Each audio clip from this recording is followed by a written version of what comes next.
discussing or trying to tell you about basaltic magmas, I also taught you, or I also told you, that basaltic magmas come from different degrees of melting of different types of rocks at different depths. कभी हैट्सबर्ग का melting हो सकता है, कभी लेज़ोलाइट का melting हो सकता है, कभी आपके पास ट्रॉफोलाइट कंपोजिशन है, primitive metal composition. So depending upon which region of mantle is being melted, suppose the region of the mantle which is being melted is practically is a depleted mantle source, so the generated basaltic magma from this domain will give signatures of this DM. Suppose wherever it is coming from a high source, it will give signatures of a basalt or a region where this is, but the region was region practically conserve the signature of this high mu, and vice versa. In other way, we can also say that because the basalts we are observing today are being generated, or we need a model to generate them in different geochemical regimes, there are different types of regions in the mantle or lower crust or upper crust which play important role in the generation of the basaltic magmas, both ways. So they are practically uh, giving an idea of each other. So vice versa. ठीक है? So afterwards the generation of solar nebula, the whole system of Earth engine can be assigned with its basalt generation from the study of geochemistry, as well as it is important for Indian spectrology. As Indian spectrology में आपको कभी लगेगा कि large igneous province से या फिर oceanic iron basalt में जो बेसल्ट का सिग्नेचर होता है, that could be different from the basaltic signatures from a mid-oceanic region or from a subduction zone related basaltic region. So, of course, we will need to study that how these reservoirs came into existence, or why these reservoirs came into existence, or what is the basis of their classification scheme. And that's why we need to know the radiogenic isotope geology or the geochemistry related to them. So what is your basic principle of radiogenic isotope of radiometric dating? Radiometric dating, it's practically isotope ratios can change through radioactive decay and mass fractionation. Isotope का geochemistry और isotope का जो ratio है, suppose the ratio of 238 uranium और 235 uranium, they can change because they are decaying at different rates. So the number of 235 uranium which will time probably we will get after 5 million years will be different from the initial ratio of 238 uranium, because the rate of decay for both of them remains dissimilar. ठीक है जी, समझ में आ रहा है क्या बोल रहा हूँ? और because of mass fractionation. Mass fractionation में क्या होता है? The mass fractionation causes, suppose in case of stable और लाइटर आइसोटोप्स, जहाँ पे आपको, जहाँ पे there is a theory that the more heavy are, यहाँ पे थोड़ा एक पॉइंट लिख के रखो कि mass fractionation stable isotope geochemistry में, and what is the basis of mass fractionation of stable isotopes, that is also important. I will also have to show you something on that. So mass fractionation, that is an important thing, जे जहाँ पे बोलते हैं कि suppose oxygen has two isotopes, that is one is 18 oxygen, one is 16 oxygen.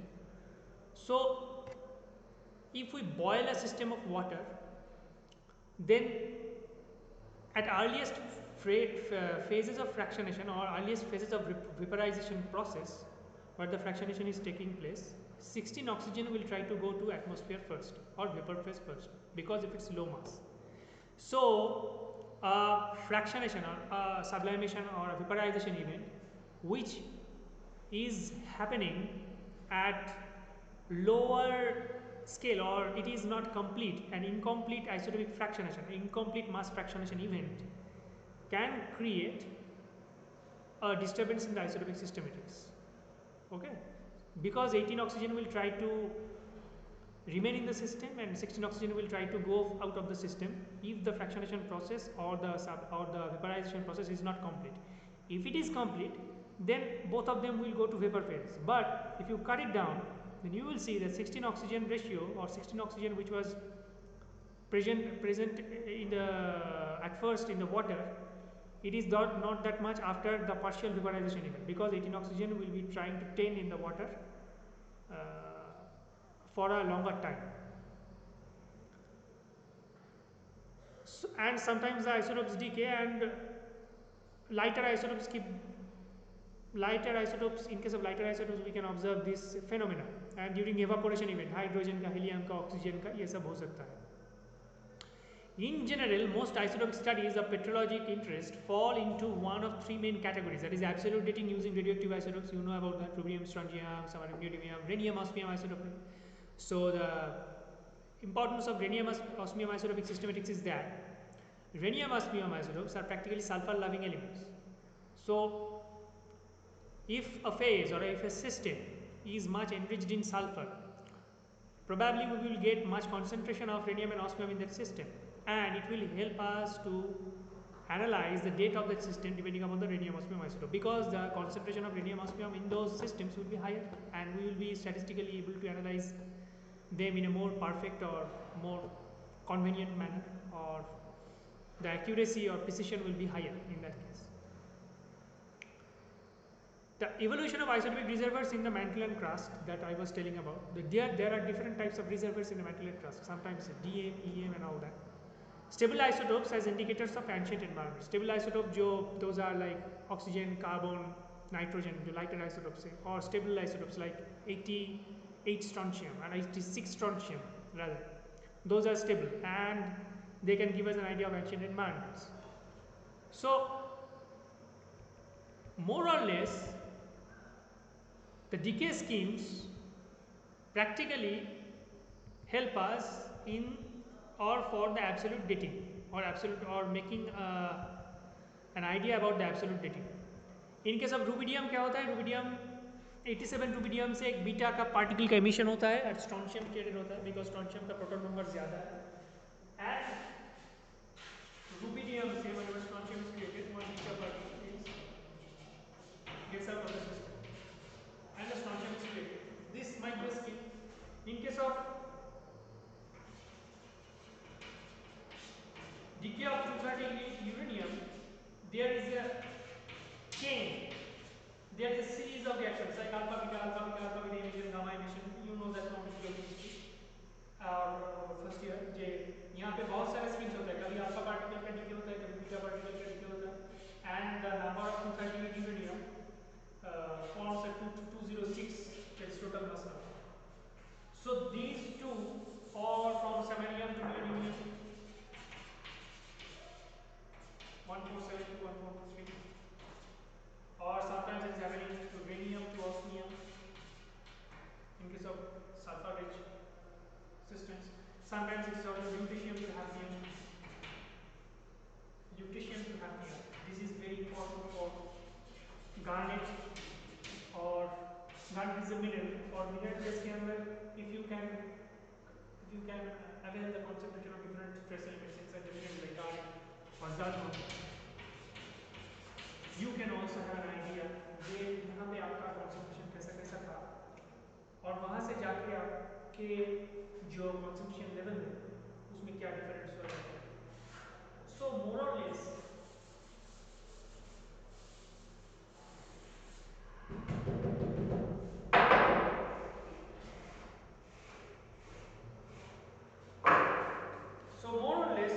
practically all of these schemes, decay schemes, uses a basic equation. That is, we know rate of decay of radioactive isotopes, that is a change of the number of nuclei that is decaying, is equivalent to the total number of isotopes in the system. Okay? So d and dt will be equivalent to n. This is the mother of all equations, or this is the basis how a decay scheme works. Now, n is the number of atoms present in the radioactive nuclide, and according to the nomenclature of chemical reaction rates, such a process is referred to as first order reaction, because the power to which n is raised in the rate expression is 1. We can write this equation or rate expression in terms of a constant. Whenever we are creating an equation from equivalence, we know that a constant can be written, and as the number of the parent isotopes is being decreased with increasing time, so practically it can be said as equivalent to minus of n. Okay? And minus lambda n, where lambda is the decay constant of a system. Now by simple integration we can have an idea that dn by n is equal to minus lambda into dt. Okay? And if we integrate this in both sides, suppose the primitive number of n was n0 and sorry n0, and then it was n0 to n.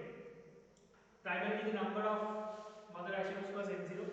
Then after decay, the number of mother isotopes is n. So it is integration of dn by dn. इसका integration क्या होगा? अच्छा या integration dn by n.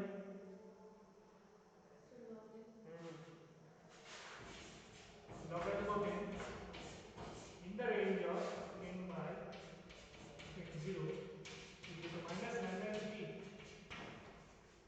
ठीक है? So monoid integration becomes n logarithm of n0 by n is equal to minus lambda t. ठीक है? So n0 by n is equal to e to the power minus lambda t. So n is equal to n0 into e to the power lambda t. Right?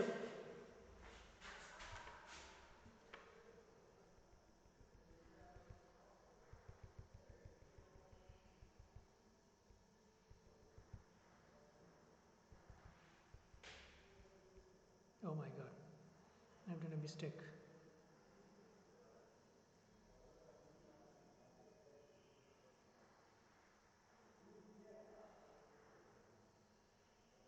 Oh, it is reversed.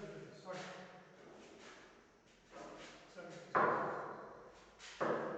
Actually, what is happening now? N0 is the primary number of isotopes of mother isotope, and Np is the number of present mother isotopes that is in the system, that is remained in the system. So N0 to Np will be here. So what is going to happen now? Np by N0 here happen.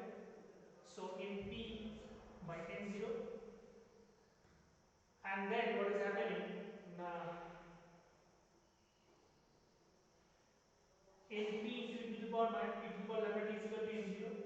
So number of present isotopes Np is equal to primitive number of isotopes n0 into e to the power minus lambda t.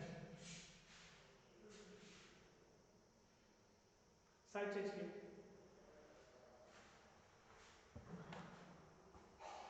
The equation describes how the number of atoms of a parent nuclide decays with time. And for purpose, if we try to get an idea how the system or how the system is evolving, let's just try. If we think that the number of parent isotopes is Np and the number of daughter isotopes after a particular time is Np by 2, that is, we are trying to make an idea about the half-life of parent nucleus, that is Np is equal to Np by 2 into e to the power minus of lambda t. Then what is happening? Now we know that 2 is equal to e to the power minus of lambda t. And practically, if you can observe this equation, the lambda can be known as lambda is a decay constant. If lambda is known, then T can also be known. And for any particular isotopic system like 230 uranium, 235 uranium, the lambda is variable. And depending upon that, as lambda is varying, but 2 is a constant, so T will be varying. So, half-life, what is the connotation of this idea? There is half-life for different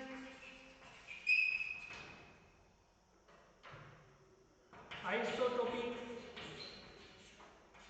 systematics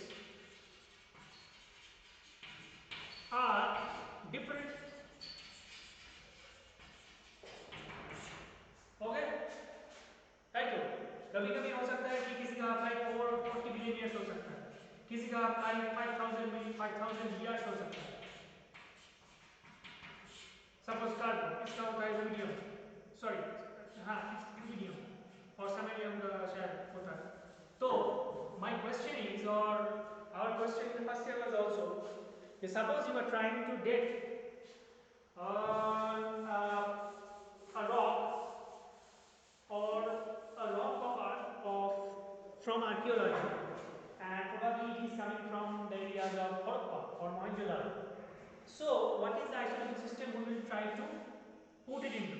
Is it the isotopic system of this isotope where the half-life is 40 billion years, or is it the isotopic system of 5000 years? What is the isotopic scheme we should use for? Harappa and Mohenjo-daro, as we know, it is aged about 6000 to 7000 years, and the half-life of this isotope, suppose carbon, it is 5000 years or 4970 years old. So it will be much easier to analyze this carbon system or the age of that Harappan civilization from the carbon isotopic system, because it is more close to the carbon half-life, and we can analyze the concentration of carbon content more easily, and we can calculate that as the analytical error in that case will be much less. Scale के हिसाब से अगर आपको पता करना है तो अभी this is like suppose we are trying to measure the height of crossing, and if I try to measure the height of the crossing with small 30 centimeter scales, there will be more chances of error in that. Okay, and it is equivalent to date earth from a carbon isotopic study. It is only 5000 years. So how many 5000 year cycles it will take it to get an age of 4.4 billion years? More and more cycles will be there. There will be chance of statistical uncertainty in that case. But if I try to judge the height of the crossing from the height of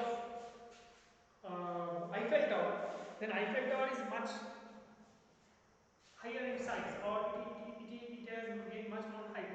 So the height of the Eiffel Tower, it will be 0.10 times the height of the Eiffel Tower or less than that. It will be the height of the crossing.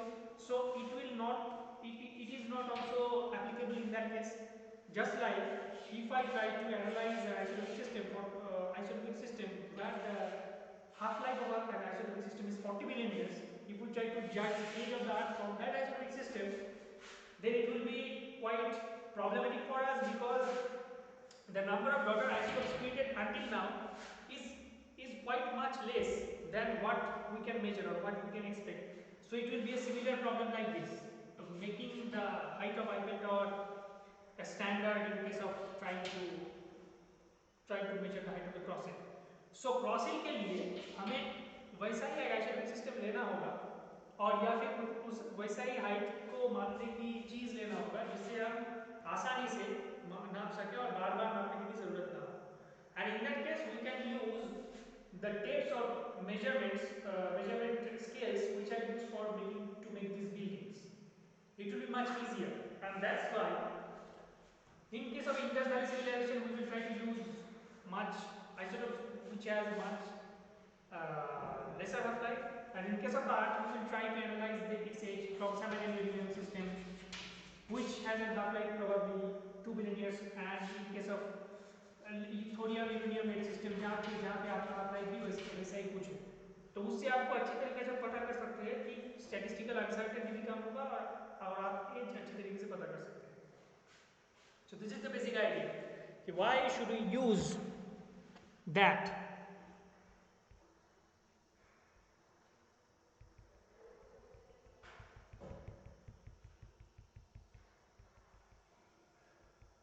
Now, from the basic idea of 13.3, from that equation, we have come to know what is the equation? Np by N0, or Np is equal to N0 into to the power minus of lambda t. Right?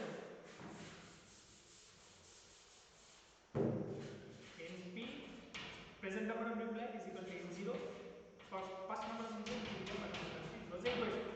And now, the number of parent nuclei or number of present nuclei right now will be same as we can measure it. N0 में क्या होगा? एक Np होगा plus Nd होगा. इसका मतलब ये है कि आपके पास अभी जो डॉटर आइसोटोप्स के नंबर है plus the number of isotopes which is present of the mother isotope. Suppose 87 strontium. 87 strontium is decayed to 87 rubidium it is decaying to 87 strontium. 86 strontium. ठीक है? So 87 strontium. So what are we trying to get is that now 87 rubidium at primarily the number of total isotopes of the 87 rubidium in the system was N0, and now it has decayed to 87 strontium daughter plus some of the rubidium are still retained in the system, that is 87 rubidium in the system left in the system, or it is the number of present nuclides in the system. It is a summation. Okay, the number of isotopes which was previously present, it is the number of isotopes that is present in the system, and the number of isotopes that are decayed to 87 strontium. ठीक है? क्योंकि daughter isotope का isotope उतना ही मिलेगा जितना कि DK हुआ है, और डीके जितना हुआ है उतना था इसके साथ प्लस अभी तक जो है that is the total number. ठीक है? And this is equal to the power minus lambda t. समझा? And now the equation is becoming like Np minus is equal to Np into the power minus of lambda t plus Np into the power minus of lambda t. Now Np into e to the power lambda t e to the power minus of lambda t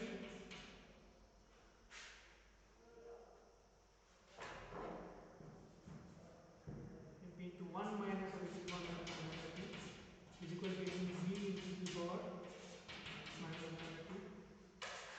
Or more or less we are trying to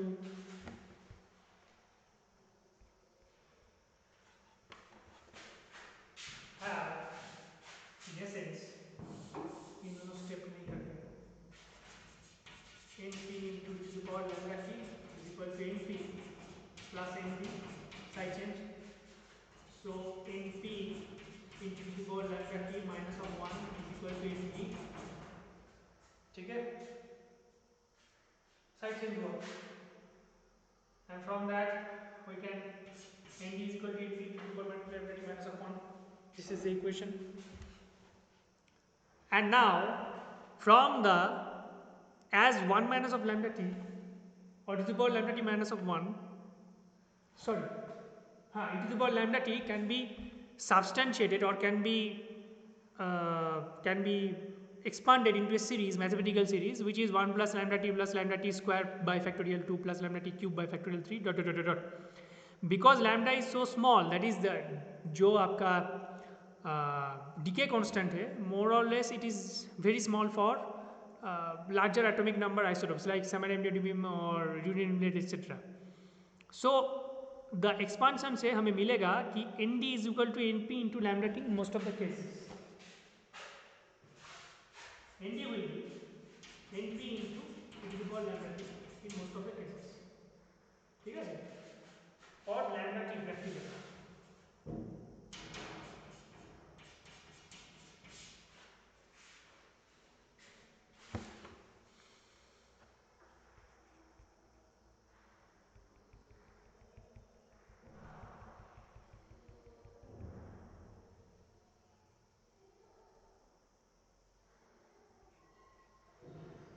However, if we choose the term or if we stick to this equation, Np is equal to Nd is equal to Np into the power lambda t minus of 1, this equation,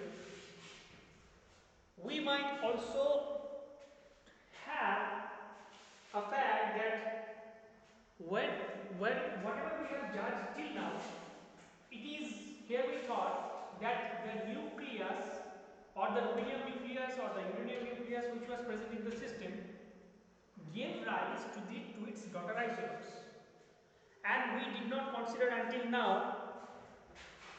previously present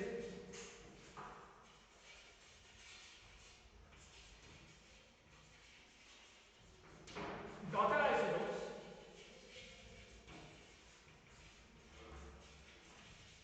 in the mineral or rock.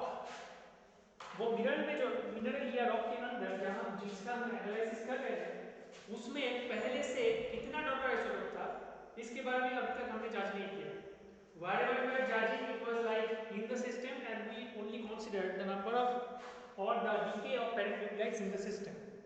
Okay, so we are now getting an idea कि पहले से system में शायद कुछ 86 strontium या 87 strontium या फिर 206 lead था, और उसे हम उस टर्म को हम कह रहे हैं और उसका कॉन्सेंट्रेशन कर रहे हैं NDI.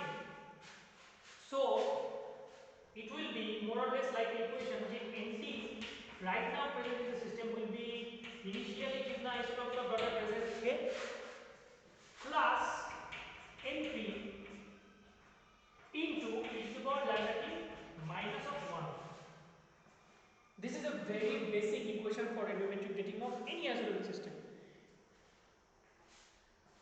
And अगर geochemistry का examination में आपको आया कि what is the basic equation for the geochemical system or radiometric dating of a geochemical system, you can write it like that. And now, whenever we are trying to get a concentration of different isotopes in a system, one thing must be kept in mind: directly if we try to analyze the concentration of isotopes in a system, there will be much statistical uncertainty. So, what we try to do is to get another isotope in the system. Another isotope is kept in the system. Another isotope which is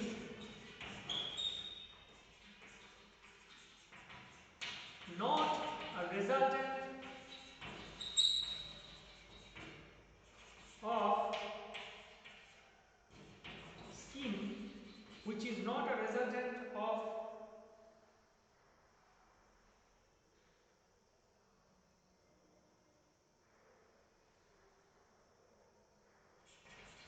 this isotopic decay scheme, but an isotope of the daughter,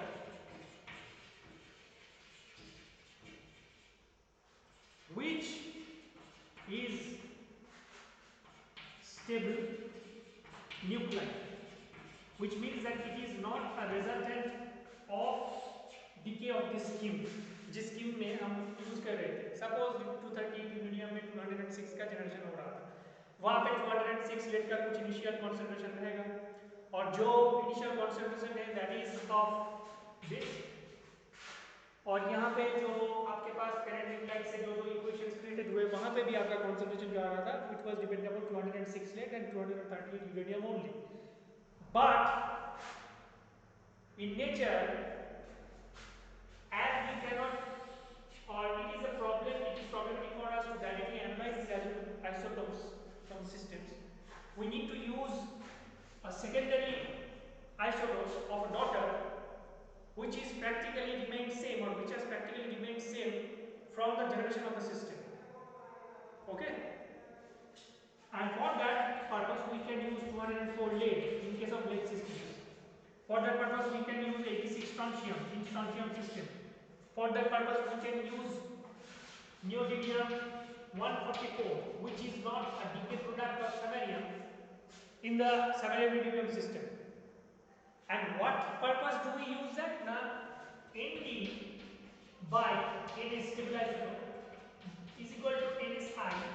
by NS stable isotope plus NP by NS into e to the power lambda t minus of 1, because it is not a decay product of these isotopic systematics.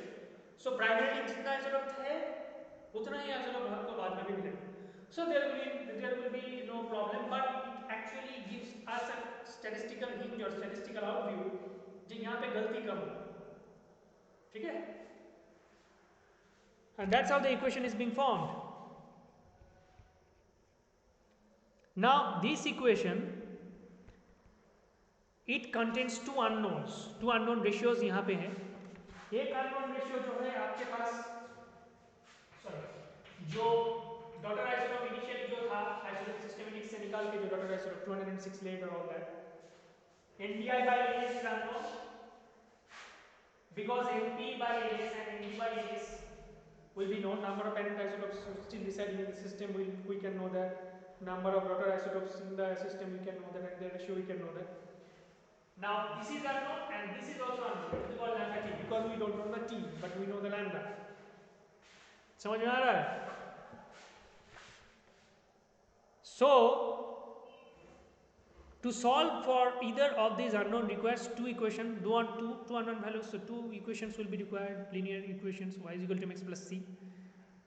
To solve these could be obtained by analyzing two different minerals that are known to have crystallized at the same time, or analyzing two different rocks that are crystallized at the same time, common source and their origin. There are special cases where initial ratio is known, in which case an age can be obtained for a single analysis.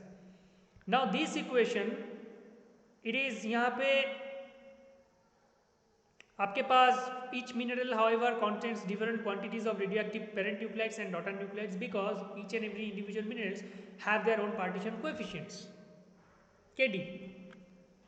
So Kd की वजह से different minerals will have differently partitioned concentrations, but as we are dealing with the ratio, so all of the partitions will have to be like in equal ratio in the same essence. So that's why two minerals which have crystallized at equivalent time will give us equal time because it was being partitioned in ratios depending upon each and every Kd. Okay, so in practice the initial isotopic ratio is unknown. If however geological evidence indicates that a group of minerals was formed together at the same time, their isotopic ratios when plotted in diagram, और यही से हमारा पता चलता है कि whenever we are trying to plot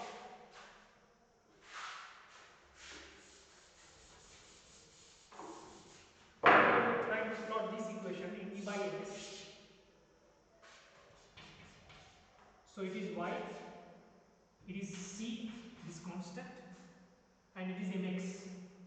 Okay, so in E by NS it is y and NDI by NS, sorry NP यहाँ पे होगा, NP था ना यहाँ पे इस साइड में या फिर N0 था, क्या था? ND, so the ND था, sorry NDI by NS means NP by NS, that is the x, NP by NX. NDI by NS is the primary value or C. So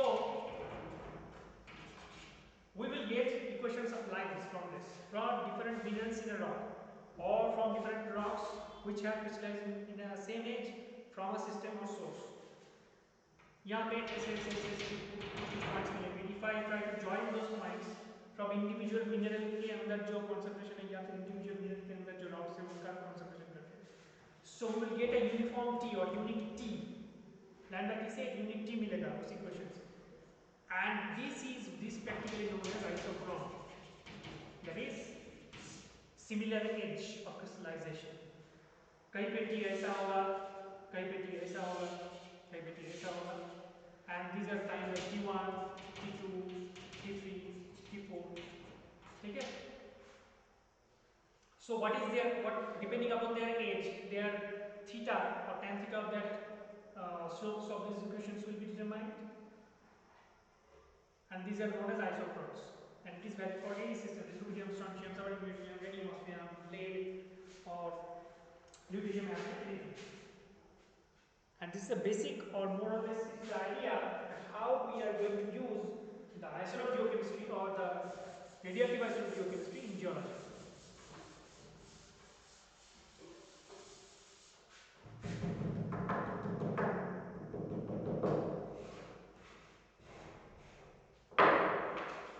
Okay? समझा?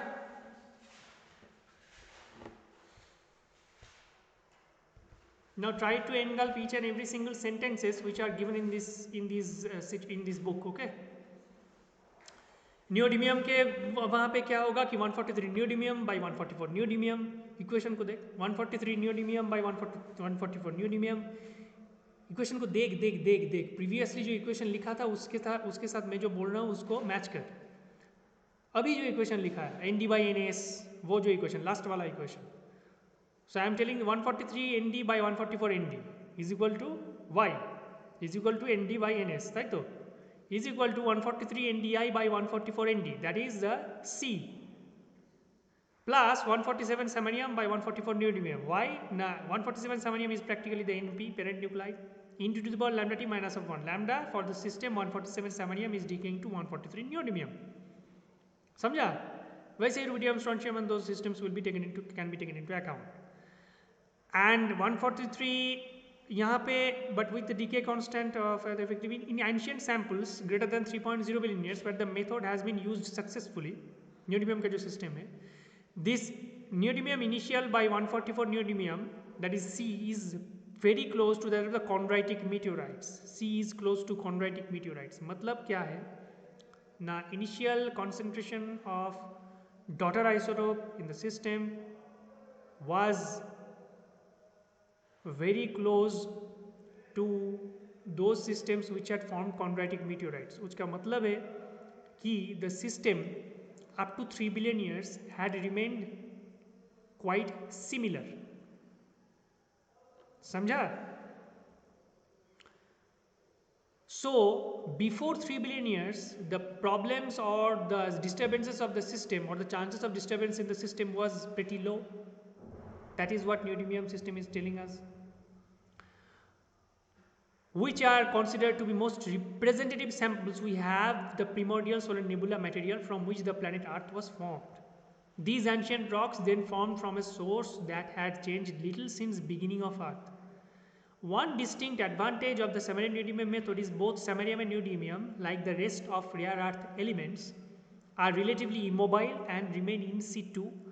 जब भी weathering होगा, जब भी कोई process होगा, सरफेशियल process या फिर मेटामॉर्फिज्म प्रोसेस होगा, तब samarium neodymiums are practically incompatible and they try to get inside the solid phases, and that's why the system might remain closed.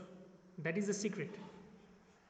और या फिर कोई weathering process होगा तो फिर unlike the rubidium strontium system. ठीक है? So dating of ancient rocks can also be done by rhenium osmium method, and rhenium has two isotopes, 185 rhenium and 187 rhenium, and the latter decaying by beta emission to 187 osmium with a half-life of 41.6 billion years, and this is a very wide age to consider. Only in case of sulfur isotopes we can do only in case of sulfide elements or to date sulfide rich rocks we can use that, because we can more precisely analyze or determine their concentration in the rocks. That is the reason. Now यहाँ पे जो system है 187 osmium by 188 osmium is equal to 187 osmium initial by 188 osmium, उस equation के साथ मिला y is equal to mx plus c, that is also the equation. Hafnium tungsten method is also important. It is very important to determine early Earth's history, and the process on hafnium tungsten method से हमें पता चलता है कि dating is important, relevant to determining the time of core formation, because the hafnium decays to beta emission to tungsten with a half-life of only 9 million years. So if the core was formed immediately after the formation of the Earth, 4.5 billion years, and this has a half-life of only 9 million years, so we can see that by the time the core began to form or core was forming, all of the hafnium could have been decayed to tungsten already. So core अगर segregated होके centre में घुस जाएगा और उसके अंदर अगर sulphide rich elements में हैफनियम और टंगस्टन घुसेंगे तो क्या होगा कि वहाँ पे उनका कॉन्सेंट्रेशन ज़्यादा होगा and all of those hafniums और most of those hafniums would have decayed and we can have a good idea जहाँ पे हमको टंगस्टन ज़्यादा मिलेगा उससे हम पता कर सकते हैं कि what is the age of the core. It will be easy for us to determine. ठीक है जी. However, during early Earth history, the process was still active. We can write a standard decay equation for 182 hafnium to tungsten is just similarly. ठीक है जी.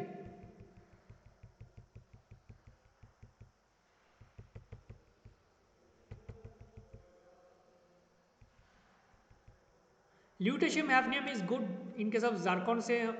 जार्कॉन में क्या करते हैं? Zircons are practically very robust minerals which have a blocking temperature of like 7 to 850 degrees Celsius or more.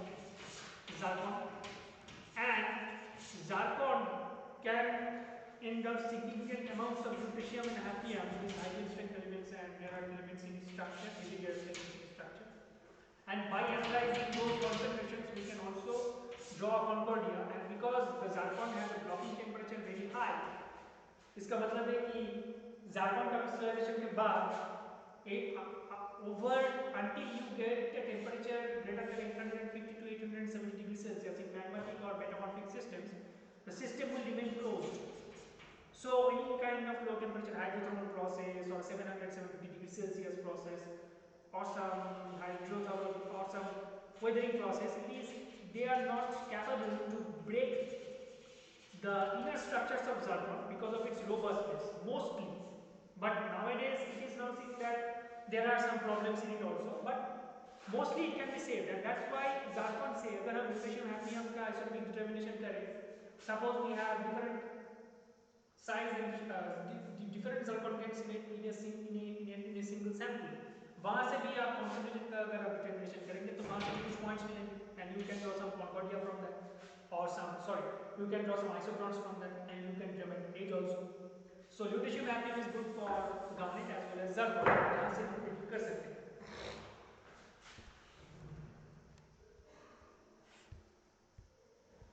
समझ में आ रहा है मैं क्या क्या बोल रहा हूँ? Single system is used for, and now the most importantly, what will happen as we are trying to find a system of uranium to lead. 235 uranium, 107.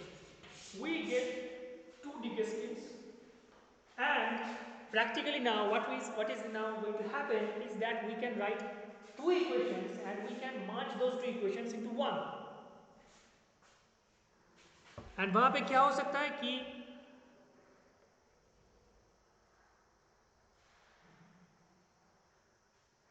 यहाँ पे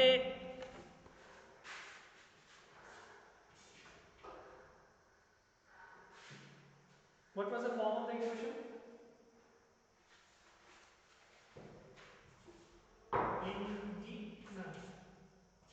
by n is equal to 0 equation था वो.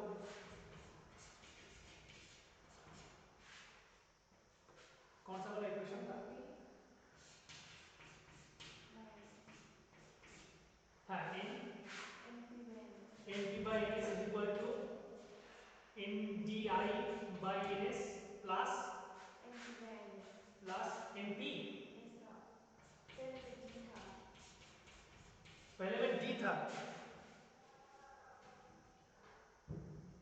nd by ns is equal to. So यहाँ पे this equation, if we try to solve this equation, then 204 lead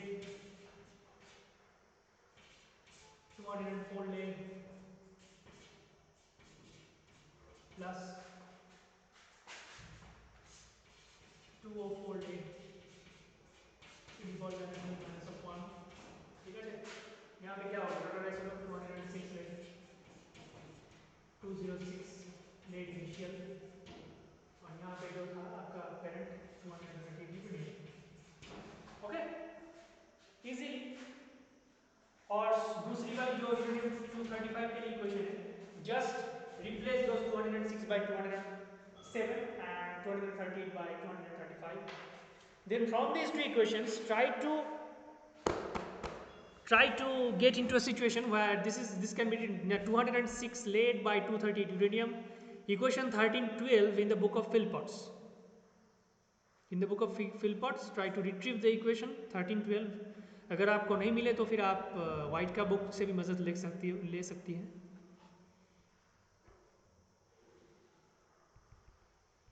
So यहाँ पे क्या होता है ना, for this equation to develop, or from this equation developed 206 lead, these two equations we can retrieve. 206 lead by 230 uranium is equal to exponential of lambda 238, that is the decay constant of 238 uranium, and that is the decay constant of 235 uranium. We are trying to merge these two equations into one. Into logarithm of 1 plus 207 by 207 lead by 235 uranium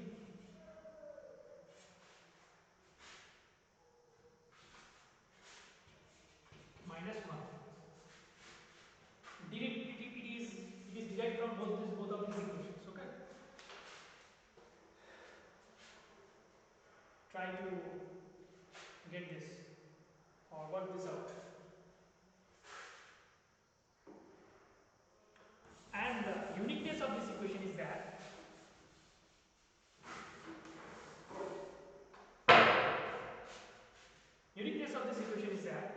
more or less we were getting till now.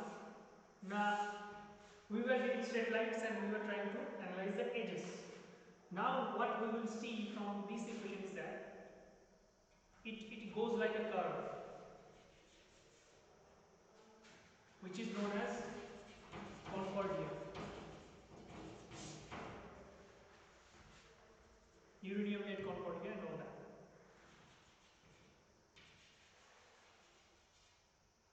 And from this, a Concordia can be only formed by different points in different rock or different minerals in a rock if and only if the system had remained closed. If the system is disturbed, then we will find points, and some points will be drastically changing its position from its curve to this position, or sometimes this point to this point. So Concordia will be disturbed if the system is changed by some process, and they will give us a line, and these are known as discordant lines. जहां पे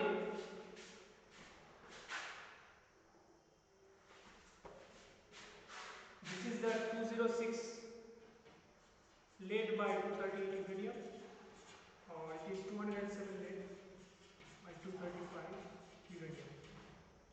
This is the x-axis, this is the y-axis. Okay?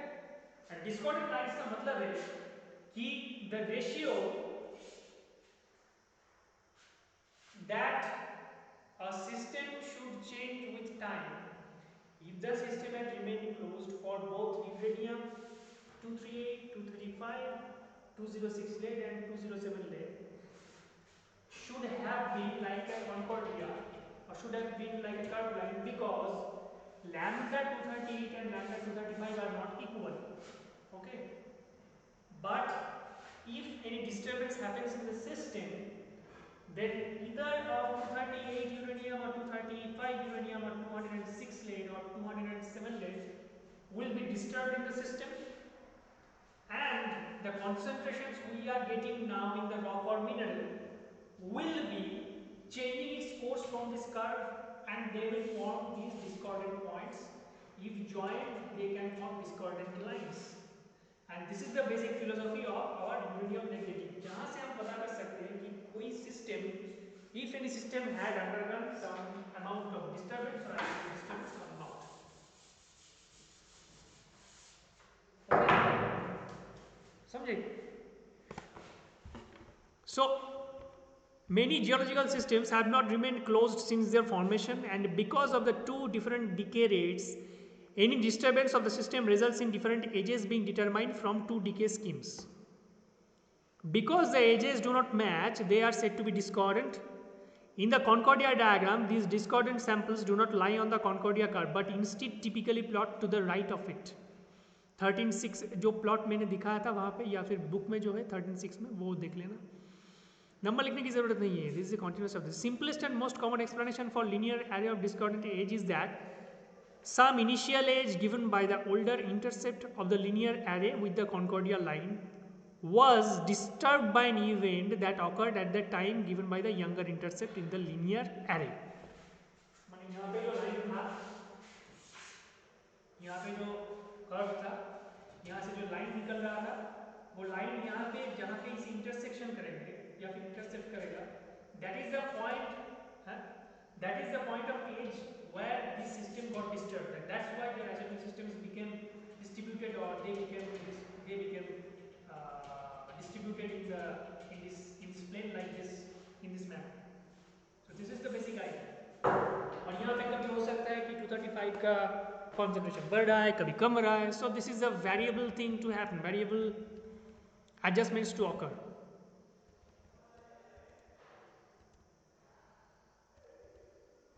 The potassium argon method is complicated slightly by the fact that 40 potassium decays to argon and calcium. The decay constant of potassium to calcium is actually the sum of two decay constants, product of the potassium, product of the argon and the calcium decay schemes. And according to equation 13.5, पहले आप जो equation में गए थे उसी के नज़दीक से आपको दोनों equation मिलेंगे. Absolute dates by potassium argon method can be obtained on both minerals and whole rocks. These may indicate that the time since the formation of a sample, but because most igneous and metamorphic rocks form at moderate to high temperatures, most dates indicate the length of time since the material dropped below some critical temperature. Yes? आप नीचे office में चले जाइए, वहाँ से मिल जाएगा. नीचे office है? हाँ नीचे ऑफिस है. एक बिल्डिंग का तो? हाँ. ओके. नीचे एक ऑफिस है और हमारा सेंट जॉर्ज के पास भी एक ऑफिस है, वहाँ पे भी जाके आप पता कर सकते हैं. So this temperature is known as blocking temperature and varies with the minerals involved, but is approximately 350 degrees Celsius. Blocking temperature का मतलब है जिस टेम्परेचर के नीचे और जिस टेम्परेचर के ऊपर आपका मिनरल में जो केमिस्ट्री है या फिर जो सिस्टम है या फिर जो आइसोटोप्स है, that can be disturbed, and that is called the blocking temperature of any individual mineral. Blocking temperature बोल के लिख लीजिए, थोड़ा चेक कर लेना, वहाँ से आपको पता चल जाएगा वाइट का बुक से या फिर कोई भी बुक से. Now evolution of isotopic reservoirs of the earth. थोड़ा चाय भी क्या होता हूँ, समझ में आ रहा है क्या क्या बोल रहा हूँ. The fundamental equation